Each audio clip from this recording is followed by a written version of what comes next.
इस वीडियो के अंदर आप हम लोग बात वो करेंगे ड्रग मेटाबॉलिज्म के बारे में। इसमें हम लोग जो है ना मेटाबॉलिज्म की जो मतलब बेसिक डेफिनेशन है उसको देखेंगे। उसके बाद जो मेटाबॉलिज्म के ये ऑर्डर ऑफ जो है ना काइनेटिक्स है, इसमें जो हमारे पास फर्स्ट ऑर्डर काइनेटिक्स आ जाती है, ज़ीरो ऑर्डर काइनेटिक्स आ जाती है, हम इनको डिस्कस करेंगे। उसके बाद जो है ना मेटाबॉलिज्म का जो मैकेनिज़्म है, इसमें हमारे पास फेज़ 1 रिएक्शन और फेज़ 2 रिएक्शन है, उनको हम वन बाय वन डिस्कस करेंगे। सबसे पहले हम लोग वो मेटाबॉलिज्म के बारे में डिस्कस करेंगे, ये होती क्या है। अच्छा, मेटाबॉलिज्म ये होती है कि हमारे पास जो ड्रग है वो बॉडी में उसकी बायो ट्रांसफॉर्मेशन हो जाती है। और आमतौर पर ये होता है कि एक ड्रग डिस्ट्रीब्यूट हो गई है, उसने अपना काम कर दिया है, तो वो ड्रग जो है ना वो उसकी बायो ट्रांसफॉर्मेशन होती है। इसका मतलब ये है कि वो नॉन पोलर फॉर्म से पोलर फॉर्म में आ जाती है। आपको ये याद होना चाहिए कि अगर एक मतलब ड्रग ने बॉडी में अपना वो काम कर दिया है, तो उसको निकलने के लिए उसको जो है ना पोलर फॉर्म में होना ज़रूरी है। इसकी वजह यह है कि अगर वो मतलब वो पोलर फॉर्म में नहीं होगा, नॉन पोलर फॉर्म में होगा या फिर वो लिपोफिलिक फॉर्म में होगा, और वो जब किडनी में होगा तो उसके ट्यूब्यूल्स में से रीएब्जॉर्ब हो जाएगा और वो फिर यूरिन का हिस्सा नहीं बन पाएगा।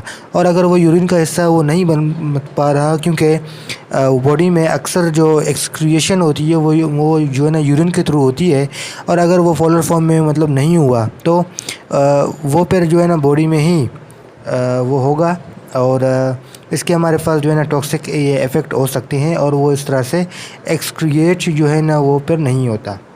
और इसमें मोस्टली ये होता है कि जो हमारे पास ड्रग्स होते हैं वो जब उनकी डिस्ट्रीब्यूशन हो गई होती है और उसने अपना इफ़ेक्ट शो कर रहा होता है, तो वो मेटाबॉलिज्म के बाद ये जो है ना इनएक्टिवेटेड फॉर्म में आ जाती है वो। लेकिन कुछ मतलब केसेस में हमारे पास और ऐसे भी ड्रग्स होते हैं कि वो मेटाबॉलिज्म के बाद एक्टिवेट हो जाती हैं। ठीक है, आमतौर पर ये होता है कि एक ड्रग जो है ना वो अपना इफ़ेक्ट शो कर रही होती है, उसके बाद जब उसका वो मतलब टाइम फ्रेम पूरा हो जाता है तो वो इनएक्टिवेटेड हो जाता है। लेकिन वो मतलब कुछ जो है ना केसेस में जो मतलब हमारे ड्रग होते हैं उनको हम लोग जो है ना प्रो ड्रग कहते हैं, वो उनका जब मेटाबॉलिज्म होता है तो वो एक्टिवेट हो जाते हैं, और वो फिर मेटाबॉलिज्म के बाद जो है ना डिस्ट्रीब्यूट होकर वो अपना इफ़ेक्ट शो कर रहे होते हैं। फॉर एग्जांपल, और हमारे पास कोडीन है, कोडीन। ठीक है, हम लोग जो है ना कोडीन लेते हैं तो उसकी जब मेटाबॉलिज्म होती है लिवर में, वो फिर मॉर्फिन में चेंज हो जाती है। और मॉर्फिन आपको पता है हमारे पास एनाल्जेसिक है, ये ना पेन किलर है, स्ट्रॉन्ग पेन किलर है, तो हम इसके लिए यूज़ करते हैं। तो इस केसेस में मेटाबॉलिज्म में ये ड्रग एक्टिवेट हो रही है। नेक्स्ट जो हमारे पास है ऑर्डर ऑफ काइनेटिक्स। ठीक है, इसमें हमारे पास जो मेटाबॉलिज्म में फर्स्ट ऑर्डर काइनेटिक्स और ज़ीरो ऑर्डर काइनेटिक्स आ जाती है। ठीक है ना, इन दोनों में एक बेसिक सा वो डिफरेंस है, तो इसको आपको जो है ना समझने की ज़रूरत है, और इसको आप समझ गए तो ये इतना मुश्किल आपके लिए नहीं होगा। अच्छा देखें, फर्स्ट ऑर्डर ऑफ जो काइनेटिक्स है, इसमें आपका जो ड्रग होता है वो टाइम के साथ साथ एक्सपोनेंशियली डिक्रीज़ हो रहा होता है। ठीक है, इसमें हाफ़ लाइफ का कॉन्सेप्ट होता है। तो हाफ़ लाइफ जो है ना एक वो टाइम फ्रेम होता है कि आपके कितने टाइम फ्रेम में आपका जो मतलब ड्रग है वो हाफ़ हो जाता है। और यहाँ पे हमने एक मिसाल दी हुई है कि अगर आप जो है ना एक वो पेन किलर लेते हैं वो फिर 100 mg का, ठीक है ना, उसकी अगर हाफ़ लाइफ मतलब 2 घंटे है, तो इसका मतलब है वो हर 2 घंटे में उसकी जो क्वांटिटी होगी या उसका जो कंसंट्रेशन होगा हमारे बॉडी में, तो वो हाफ़ हो रहा होता है। ठीक है ना, अब हमने 100 mg लिया था, तो ये 2 घंटे बाद जो है ना 50% इसका मतलब जो मेटाबोलाइज हो जाएगा, और वो जो है ना 50% हो जाएगा, और उसके बाद 4 घंटे फिर जो है ना 50 का हाफ़ हो जाएगा 25%, और इस तरह करते करते ताकि हमारा जो ड्रग होता है वो पूरा मतलब मेटाबोलाइज होके बॉडी में वो हो जाती है और एक्सक्रिएट हो जाती है। ठीक है ना, और आप याद रखें कि फ़र्स्ट ऑर्डर जो काइनेटिक्स होती है ना, वो मतलब ड्रग की कंसंट्रेशन पे डिपेंड करती है, और वो जितनी ज़्यादा ड्रग की कंसंट्रेशन होगी आपकी ड्रग की मेटाबॉलिज्म जो है ना वो उतनी ही ज़्यादा होगी। फ़र्स्ट ऑर्डर काइनेटिक्स में आप सिर्फ ये इतना याद करें कि आपके ड्रग की जितनी ज़्यादा कंसंट्रेशन होगी उतनी ही ज़्यादा उसकी मेटाबॉलिज्म होगी, और हर हाफ़ लाइफ में ड्रग का जो रेट होता है वो 50% डिक्रीज़ हो जाता है। ठीक है, 100%, 50%, उसके बाद 25%, उसके बाद 12.5%, इस तरह करते करते आपका ड्रग जो है ना ख़त्म हो जाता है। इसके बाद हमारे पास जो मतलब वो जो दूसरी वो काइनेटिक्स है, ज़ीरो ऑर्डर काइनेटिक्स, वो ये आ जाती है। इसमें आपको ये याद रखना होगा कि अब फर्स्ट ऑर्डर काइनेटिक्स में हमने ये बात की थी कि ड्रग की कंसंट्रेशन के साथ जो है ना मेटाबॉलिज्म का रेट जो है वो इंक्रीज़ हो रहा है और ड्रग आहिस्ता आहिस्ता हाफ होता जा रहा है, उसकी कंसंट्रेशन डिक्रीज़ होती जा रही है। स्पेशली जो मतलब फ्री ड्रग है उसकी कंसंट्रेशन मेटाबॉलिज्म के बाद जो है ना वो डिक्रीज़ मतलब हो रही है। लेकिन ज़ीरो ऑर्डर काइनेटिक्स में ऐसा नहीं होता। ज़ीरो ऑर्डर काइनेटिक्स में आप चाहे ना चाहे जितनी भी कंसंट्रेशन के साथ ड्रग ले ले, उसका जो मेटाबॉलिज्म का जो रेट होगा वो कांस्टेंट होगा। सही है। तो उसकी वजह यह है कि आपने अगर ड्रग जो है ना इनिशियली बहुत ज़्यादा मिकदार में ले लिया है तो आपके जो मेटाबॉलिज्म एंजाइम्स होते हैं, आपको पता होना चाहिए कि आपके जो मेटाबॉलिज्म एंजाइम्स हैं वो आपके लिवर में होती हैं मेनली। हम आगे जाके इनको फ़ेज़ 1 और फ़ेज़ 2 रिएक्शन में इन डिटेल जो है ना डिस्कस करेंगे। तो उसमें जो आपके एंजाइम्स होते हैं ना वो मतलब सैचुरेटेड हो रहे होते हैं। आपके एंजाइम्स फुल्ली जो है ना ऑक्यूपाइड इन ड्रग से। तो इस वजह से आपने जितनी भी मतलब क्वांटिटी के साथ मतलब और आपने जो मतलब ड्रग ली है, अगर आपके एंजाइम जो है ना सैचुरेटेड है तो वो अपने हिसाब से एक ही टाइम में एक ही मतलब जो है टाइम फ्रेम में वो जो है ना मेटाबॉलिज्म आपका कर रहे होंगे। ठीक है। इसमें कोई हाफ़ लाइफ का कॉन्सेप्ट जो है ना वो नहीं होता, जबकि फ़र्स्ट ऑर्डर काइनेटिक्स में हाफ़ लाइफ का जो है ना कॉन्सेप्ट हो रहा था। अब मिसाल के तौर पर एक मिसाल लेते हैं, एक ड्रग है उसका अगर जो है ना मेटाबॉलिज्म रेट वो 10 mg/h है। ठीक है ना। तो और अगर वो 10 mg/h है, अब आप चाहे मतलब 50 mg ले लें या फिर 100 mg ले लें, उसका जब मेटाबॉलिज्म का रेट 10 mg/h है और उसके जो एंजाइम्स हैं वो फुली सैचुरेटेड हो गए हैं, तो आपको जो मेटाबॉलिज्म रेट होगा वो सिर्फ 10 mg मतलब जो पर आवर ही मिलेगा। अगर आप 20 ले लें, 50 ले लें या फिर 100 ले लें, उससे कोई फ़र्क नहीं पड़ता। आपका मेटाबॉलिज्म जो रेट होगा वो फिर कांस्टेंट हो रहा होगा। ये जो है ना वो ज़ीरो ऑर्डर काइनेटिक्स का मतलब कॉन्सेप्ट है। और नेक्स्ट हमारे पास ये है कि वो मेटाबॉलिज्म आखिरकार हमारी बॉडी में जो है ना कैसे हो रही होती है। ठीक है। हम उसको जो है ना डिस्कस करेंगे। और हमारे पास इसमें जो है ना 2 रिएक्शन है, एक है फ़ेज़ 1 रिएक्शन और वो दूसरा है फ़ेज़ 2 रिएक्शन। सबसे पहले हम लोग फ़ेज़ 1 रिएक्शन की बात करेंगे कि इसमें हो क्या रहा है। हमने पहले भी बात की थी कि एक ड्रग ने अगर एक्सक्रिएट होना है तो उसका जो है ना मेटाबॉलिज्म होती है। अब मेटाबॉलिज्म में जो ड्रग होता है वो पोलर फॉर्म में जो है ना चेंज हो रही होती है। इसका रीज़न भी हमने जो है ना पहले डिस्कस कर लिया था कि अगर वो पोलर फॉर्म में नहीं होगा तो फिर किडनी ट्यूब्यूल में ये जो है ना वो दोबारा रीअब्जॉर्ब हो जाएगा। इस तरह बॉडी में ये मतलब जो पड़ा रहेगा और एक्सक्रिएट नहीं होगा, तो इसके हमारे पास साइड इफ़ेक्ट या फिर टॉक्सिक जो है ना इफ़ेक्ट्स हो सकती हैं। तो इसको पोलर फॉर्म में जो है ना इसको चेंज कर दिया जाता है ड्रग को। उसके जो एंजाइम्स होते हैं वो इसको चेंज कर लेते हैं। इसमें ये होता है कि जो हमारे पास ऑक्सीडेशन, रिडक्शन और हाइड्रोलाइसिस के रिएक्शन के थ्रू वो जो हमारा ड्रग होता है उसको मतलब जो है ना पोलर फॉर्म में ये हमारे पास चेंज हो रही होती है। इसमें हमारे पास या तो ड्रग के स्ट्रक्चर के साथ जो है ना हाइड्रोक्सिल ग्रुप या अमाइनो ग्रुप या फिर जो है ना थायोल ग्रुप अटैच कर दिया जाता है। आपको पता है और ये जितने भी ग्रुप्स हैं ये फिर पोलर ग्रुप्स हैं। ठीक है। अब जब ये वाले ग्रुप्स जो है ना अटैच हो रहे होते हैं ड्रग के अंदर, तो वो ऑटोमेटिक पोलर फॉर्म में आ जाती है। अब जब जो है ना पोलर फॉर्म में आ जाती है तो पोलर फॉर्म में ड्रग जो है ना दोबारा रीअब्जॉर्ब नहीं होती। इस तरह से वो फिर जो है ना वो यूरिन का हिस्सा बन जाती है और यूरिन के थ्रू वो फिर बॉडी से एक्सक्रीट हो जाती है। ये वो फ़ेज़ 1 रिएक्शन का एक जो है ना मतलब ये बेसिक ओवरव्यू है। उसमें हमारे पास बहुत सारे एंजाइम्स ये फिर इन्वॉल्व हो रहे होते हैं। इसमें हमारे पास बहुत सारे एंजाइम्स जो है ना इन्वॉल्व हो रहे होते हैं। तो अभी मेनली जो है ना ये मेटाबॉलिज्म के एंजाइम्स होते हैं वो होते हैं हमारे वो लिवर सेल्स में, हमारे लिवर में होते हैं। और मेनली जो है ना F4 मतलब 50 एक एंजाइम सिस्टम है वो हमारे जो है ना लिवर में होता है। इसमें वो जो साइटोक्रोम F450 एंजाइम्स होती हैं वो लिवर में ये पर जो है ना मेटाबॉलिज्म जो है ना ड्रग की कर रहे होते हैं। ठीक है। और ये मेनली फ़ेज़ 1 रिएक्शन कर रहे होते हैं। हमने पहले भी बात की थी कि फ़ेज़ 1 रिएक्शन में ड्रग के साथ वो कोई जो है ना polar group, hydroxyl group, thiol group या फिर अमाइनो ग्रुप अटैच जो है ना वो मतलब कर रहा होता है और ड्रग हमारी चेंज होती है। अब इसमें वो मतलब ये जो है ना एंजाइम की एक वो मतलब लंबी फैमिली है। तो इसमें मेनली CYP, ठीक है ना, 3A4, CYP2D6 मतलब CYP CYP8 और 9 और CYP1A2। अब ये जो 4 फैमिलीज़ होती हैं ये मेनली इन्वॉल्व हो रही होती हैं, ठीक है। और आपको ये भी जो है ना पता होना चाहिए कि इसमें ये एंजाइम्स हैं और जो ड्रग होता है वो इनका एज अ सब्सट्रैक्ट एक्ट कर लेता है। और हर एंजाइम एक स्पेसिफिक जो ड्रग होती है या फिर सब्सट्रेट होती है उसके लिए स्पेसिफिक हो रही होती है। लेकिन इसमें एक पॉइंट ये भी आ जाता है जेनेटिक वेरिएबिलिटी का, ठीक है ना।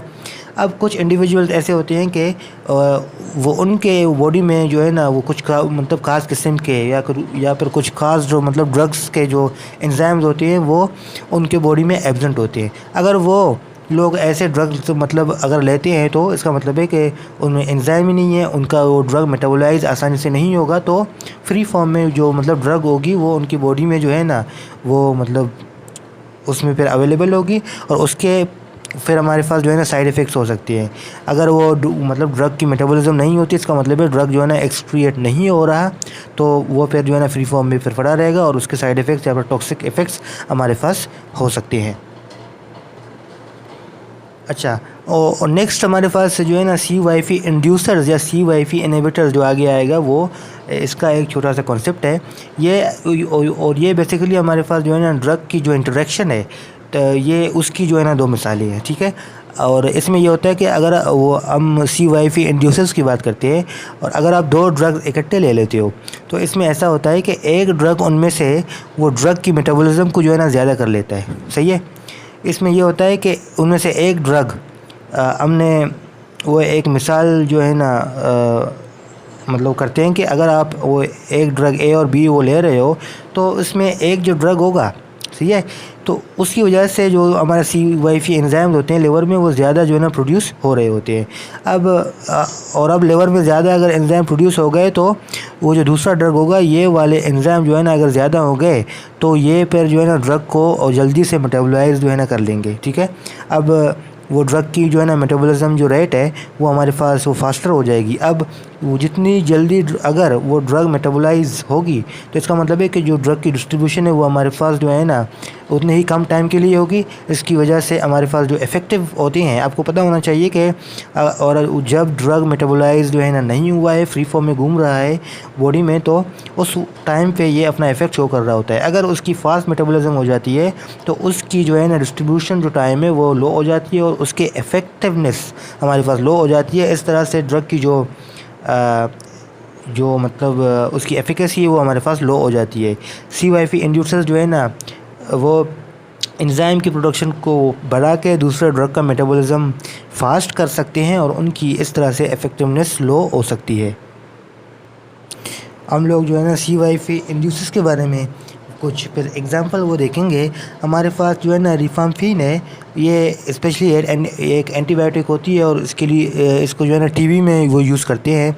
और उसके बाद हमारे पास फिनो जो है ना वो बारबिटाल है, ये इसमें हम लोग जो है ना ये होता तो बारबिचुरेट्स है और ये फिर एपिलेप्सी में यूज़ हो रही होती है, ठीक है। और नेक्स्ट हमारे पास जो है ना और हमारे पास है एक CNS ड्रग है कार्बामेज़ापिन। तो ये जो मतलब तीनों ड्रग्स हैं ये एक्ट करते हैं एज ए इंड्यूसर्स। अगर इनके साथ अगर आप जो है ना एक ख़ास किस्म के ड्रग्स अगर आप जो है ना को एडमिनिस्टर कर लेती हो, उनके साथ जो है ना ले लेती हो, तो ये एक्ट कर सकते हैं एज अ मतलब CYP इंड्यूसर्स। वो लिवर में वो फिर एंजाइम्स की प्रोडक्शन रेट को जो है ना बढ़ा सकते हैं। इसकी वजह से जो दूसरा ड्रग होगा उसकी मेटाबॉलिज्म फास्ट हो सकती है और उसका इफ़ेक्ट आपके पास कम आ सकता है। और नेक्स्ट हमारे पास आ जाती हैं CYP या फिर साइटोक्रोम जो एंजाइम्स हैं वो इनहिबिटर्स हैं।